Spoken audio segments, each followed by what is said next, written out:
Olá, colegas paroquianos da Paróquia São Pedro. Eu me chamo Luiz Sartori e faço parte aqui da equipe de formação permanente da Paróquia São Pedro.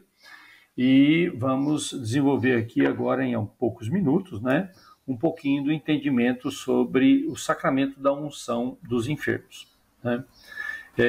Nós católicos entendemos que existem 7 sacramentos, praticamos 7 sacramentos na igreja, e o sacramento da unção dos enfermos é um sacramento assim que demanda uma certa dificuldade de entendimento por conta de que as pessoas têm até um certo receio, Falam, nossa, não quero ver o padre na minha frente porque de repente eu estou aí em vias de morrer, Mas não é bem assim, não. Vamos tentar, em poucos minutos, clarear exatamente do que se trata o sacramento da unção dos enfermos, Todo esse trabalho é acompanhado pelo nosso pároco, o padre Éder, monitorado e autorizado por ele antes da gravação. Inicialmente, a gente faz uma diferenciação entre o que é doença e o que é enfermidade. Então, a doença ela tem um nome, toda doença tem um nome. Nós temos até uma classificação internacional das doenças, todas elas têm um número, para identificar exatamente que doença que é aquela. Por exemplo, nós temos aí a tuberculose, o diabetes, a hanseníase e outras. Então é aquilo que é diagnosticado pelo profissional da saúde. Já a enfermidade, a palavra enfermo, é o estado físico do paciente, é aquilo que ele está sentindo, aquilo que ele demonstra, aquilo que as pessoas que estão ao seu redor estão vendo e percebendo. A pessoa está doente, Pode até não ter exatamente uma patologia, uma doença específica, mas o corpo, o estado emocional, o estado de ânimo da pessoa demonstra uma circunstância de enfermidade. Muito bem. Na época de Jesus, essa visão ela tinha um foco bem específico, era considerada castigo de Deus. Então, os judeus, que acompanhavam lá na época de Jesus, eles nem se aproximavam da pessoa doente. Tipo assim, se o cara está doente, é um problema entre ele e Deus, Eu não tenho nada a ver com isso, ele está sendo castigado por alguma coisa que ele cometeu. Então, eles nem tocavam, nem se aproximavam dos doentes, Alguns eram proibidos até de entrar na cidade, Agora, observem que em João, capítulo 9, versículo 1 e 2, Jesus cura um cego. E interessante que era um cego de nascença. Aí as pessoas em volta perguntavam, escuta, mas que pecado ele está pagando se ele ainda, ou seja, se ele já nasceu cego, Ou seja, pagando uma coisa que não cometeu? E a resposta que os ouvintes ali em volta falavam era, não, ele está pagando um pecado do pai dele, do avô dele, dos ancestrais dele, entendeu? Então, esse castigo, ele não se aplicava, segundo a visão antiga, Não se aplicava somente ao cidadão, à pessoa portadora da doença, mas era uma forma de pagar pecados até dos antepassados. Vejam como é que era. E Jesus traz uma forma totalmente diferente. A atitude de Jesus não é de isolamento da doença, Jesus tocava os doentes, Jesus se aproximava dos doentes, Jesus curava, Jesus perdoava os pecados, Então, nós temos que entender isso, que para Jesus, a doença não se relaciona com o castigo de Deus, E outra, bastava a pessoa pedir a cura, Todos os evangelhos, as várias ocasiões descritas nos evangelhos, acontece isso. O sujeito foi enfiado pelo telhado para entrar na casa onde Jesus estava, As pessoas corriam, O soldado chegou lá, não, eu quero que o senhor cure a minha filha. Enfim, havia uma busca, um pedido para a cura, Se realmente fosse um castigo de Deus, Jesus ia falar, não, você tem que cumprir isso porque você está sendo castigado e eu não posso fazer nada, entendeu? Então não é bem assim, Em Marcos 6,12, nós vemos lá que a ordem de Jesus, e partindo eles, os apóstolos, pregavam que todos se arrependessem e curavam muitos enfermos, ungindo-os com óleo. Olha aí, Lá em Marcos já fala sobre a unção com óleo, né? Que é o que se faz, o ato físico do sacramento, né? A unção com óleo, né? Então eu posso dizer, nós podemos concluir aqui, fazer 3 conclusões. A doença não é castigo de Deus, né? A gente tem que eliminar essa da visão das pessoas, que o sujeito está doente porque ele cometeu uma barbaridade e Deus vai castigar. Não. A enfermidade produz, obviamente, sofrimentos físicos e também espirituais, né? A pessoa fica angustiada. E a cura e o perdão dos pecados produz alívio, né? Então, não só para o corpo, como também para o espírito, né? A pessoa espiritualmente em paz, ela aceita melhor as condições, né? Alivia aquela angústia, aquele sofrimento. Então, por conta dessa história toda, né, que a gente acabou de rapidamente se referir, a Igreja Católica instituiu o sacramento da unção dos enfermos. Eu escrevo ali, ó, SIC 1499. Isso significa o seguinte: Catecismo da Igreja Católica, parágrafo 1499.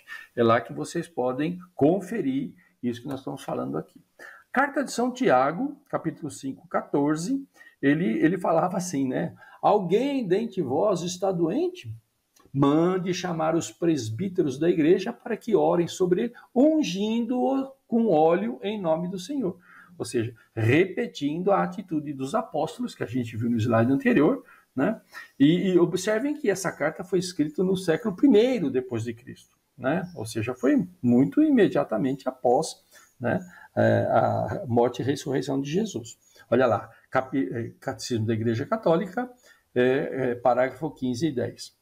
O Concílio de Trento, em 1545, ele determinou por decreto que entre os 7 sacramentos incluísse o rito da unção dos enfermos, né? Então, desde o Concílio de Trento, 1545, ficou decretado isso pela Igreja Católica. Porém, como em geral se aplicava às pessoas já, né, doente mesmo, moribundo, já em vias de morte, ele ficou conhecido pelas pessoas como extrema unção, né? E isso gerava, e existem histórias sobre isso, né? Não põe não, porque tá louco, eu já tô morrendo aqui. Se eu ver o padre é porque eu já tô, e a pessoa, então, na hora de receber isso, em vez de aliviar, ficava mais angustiada, assim, nossa, é verdade, eu tô com o pé na cova aqui, né?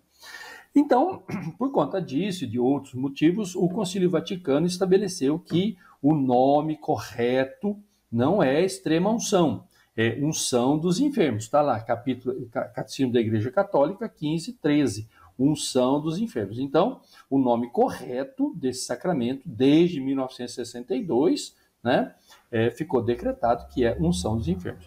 E ele pode ser aplicado para quem? Qualquer pessoa que pedir, né? Mesmo não estando, como a gente sempre imagina, em estado terminal da vida. E por quantas vezes, né? Se eu receber esse ano, posso receber o ano que vem, quantas vezes eu quiser, eu posso receber esse sacramento para alívio dos meus sofrimentos, alívio do meu estado de doença. Quem pode administrar esse sacramento?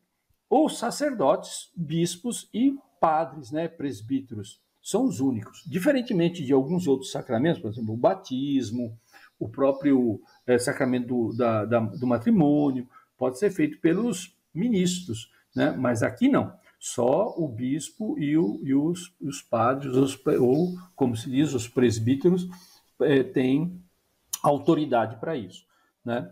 Interessante que todos os sacramentos da igreja são ações comunitárias, né? Por isso que o batismo não pode ser feito dentro de um apartamento, né? Você tem que fazer comunitariamente, né?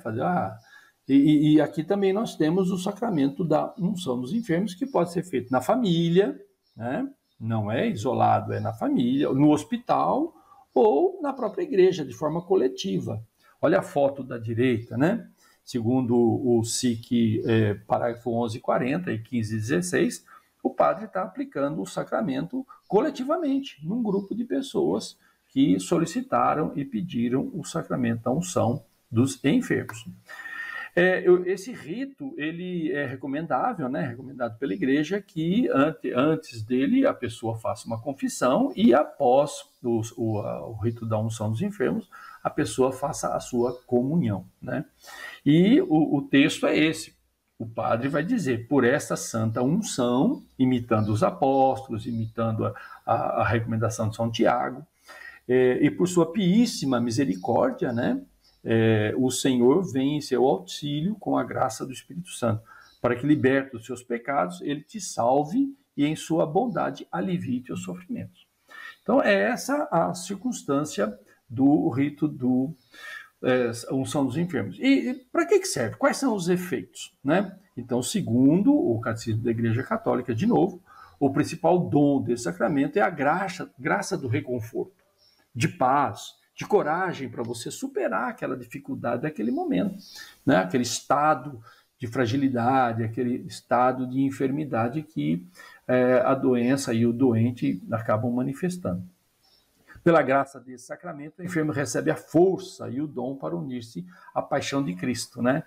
Ou seja, se une ao sofrimento de Cristo, né? E com isso produz uma renovação na sua fé, uma renovação na sua crença em Deus, né? Fortalece contra as tentações do maligno, né? A tentação do desânimo, da angústia diante da morte, né? Então esses são os efeitos clássicos. Existe uma outra situação que é bem diferente, né? O chamado viático. Está previsto no Catecismo da Igreja Católica, parágrafo 15 e 25. Vocês podem pegar esse parágrafo e estudar mais aprofundadamente. Aqui nós estamos falando assim bem de forma rápida, né? O que é o viático? É aquela situação em que o doente realmente está em vias de morte, né? Muitas vezes inconsciente, né? Ou não necessariamente inconsciente, mas é que ele está, como se fala hoje, desenganado pelos médicos, ou seja, não existe mais esperança, né? Ele está, digamos assim, próximo da partida, né? Então, é um pouco diferente do que a gente conhece como unção dos enfermos, né? Os sacramentos da igreja nos acompanham ao longo da vida, né? Dando força, né? Então, nós temos os sacramentos da iniciação, batismo, crisma, eucaristia, né?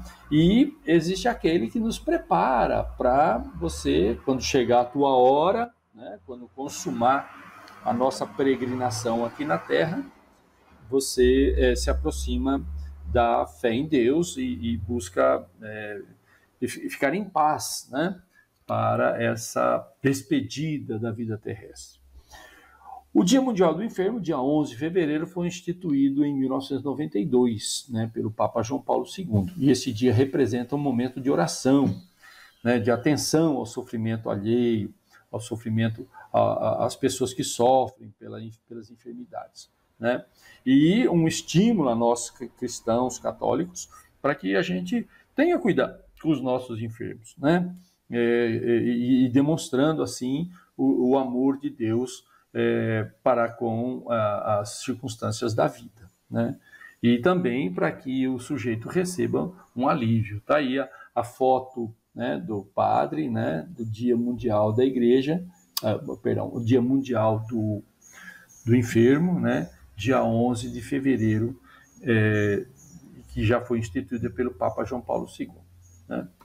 Então, amigos, esta é, em resumo, bem rápido, né, sobre o que a gente tem que entender pelo sacramento da unção dos enfermos.